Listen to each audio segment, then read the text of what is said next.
નમસ્કાર વાલા દર્શક મિત્રો, ન્યૂઝરૂમ પાલિતાણા યુટ્યુબ ચેનલમાં તમારું સ્વાગત છે। આજે આપણે વાત કરવાની છે કે હવામાન વિભાગના નિષ્ણાંતોએ કરી છે મોટી આગાહી ખેડૂતો માટે ખૂબ નુકસાનકારક બની શકે છે કે અમુક જિલ્લામાં 10 ઇંચથી વધારે પણ વરસાદ પડી શકે છે, અમુક જગ્યાએ ઓછો વરસાદ પડી શકે છે। 2 નવેમ્બર શનિવારની રાત ખેડૂતો માટે ખૂબ કપરો દિવસ છે। હવામાન વિભાગના નિષ્ણાંત અંબાલાલ કાકા પટેલે પણ આગાહી કરી છે।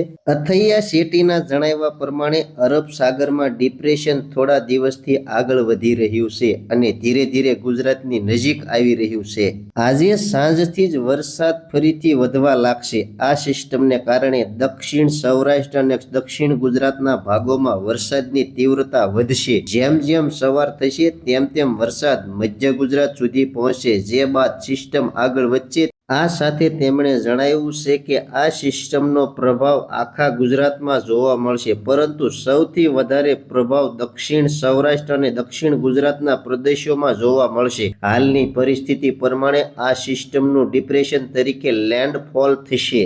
હવામાનના નિષ્ણાંતે વધુમાં જણાવ્યું કે ભાવનગર, મહુવા, પાલિતાણા, તળાજા, ઉના, રાજુલા, સોમનાથ, વેરાવળ, કોડીનાર, માંગરોળ રાતથી વરસાદની તીવ્રતા વધી શકે છે।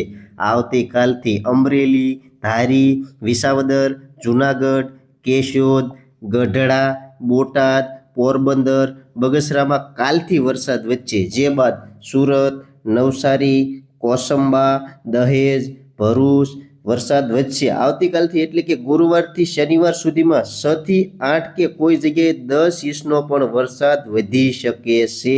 ખેડૂત મિત્રો, આગળ જણાવ્યા અનુસાર જે જિલ્લામાં તમે જો ભાવનગર જિલ્લામાં વસતા હો તો તમે એ પણ ખ્યાલ રાખજો, અમરેલીમાં વસતા હો તો પણ ખ્યાલ રાખજો, કારણ કે ભાવનગર અને અમરેલીમાં રેડ એલર્ટ જાહેર કરવામાં આવ્યું છે। તો ખાસ કરીને ખેડૂતો સાવચેત રહેજો। આગળ તમને માહિતી બધી ખેડૂત મિત્રો સમજાઈ ગઈ છે, તો માહિતી કેવી લાગી કોમેન્ટ બોક્સમાં કોમેન્ટ કરી દેજો। ખાસ ખેડૂત મિત્રો થોડાક સાવચેત રહેજો, કારણ કે નુકસાનીના ખેડૂતો માટે અત્યારે કપરા દિવસો છે। વહાલા ખેડૂત મિત્રો, ચેનલમાં નવા છો તો ચેનલને સબસ્ક્રાઇબ કરી દેજો। હવે મળશું એક નવી માહિતી સાથે, ત્યાં સુધી બધાને જય જવાન, જય કિસાન, ભારત માતા કી જય।